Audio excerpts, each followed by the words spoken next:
కనులు కడగములనే వాడి జీవితం వెలుగుమయమైపోయింది.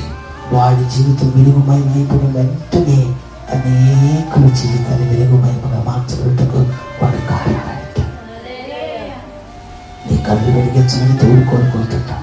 అందుకనే నేను దేవుని సన్నిధికి నడిపించుతా. అందుకనే నేను దేవుని సన్నిధికి నడిపించు. అందుకనే బాప్తిజం తీసుకుంటుంటే నేను చేసింది నీ హృదయాన్ని మార్చాలి. నీ హృదయం వెలుగుమయంగా మార్చబడాలి. నీలో ఉన్న చీకటి జీవితం పోవాలి. నీలో ఉన్న అంధకార జీవితం పోవాలి. నీలో ఉన్న అగపడిన జీవితం పోవాలి. నువ్వు పరిశుద్ధపరచబడాలి. వెలుగుమయంగా మార్చబడాలంటే ఏం చేయాలి తెలుసా?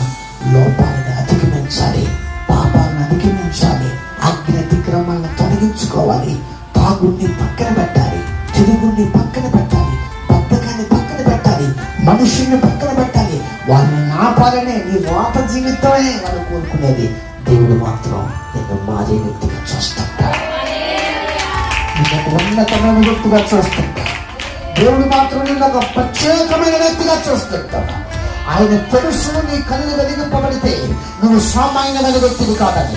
ఆయనకు తెలుసు నువ్వు వెలిగింపబడితే నువ్వు ఒక ప్రత్యేకమైన సాధనం అని. నువ్వు వెలిగించబడితే నీ ద్వారా అనేకులు మార్చబడబోతున్నారని. నువ్వు వెలిగించబడితే నీ కుటుంబం మార్చబడబోతున్నారని. నువ్వు వెలిగించబడితే అనేకులు హృదయాలు తెరవబడుతున్నాయని ఆయన తెలుసు కనుక చెబుతున్నా వాడి యొక్క దేవుడి క్రియలు ప్రత్యక్షపరచబడి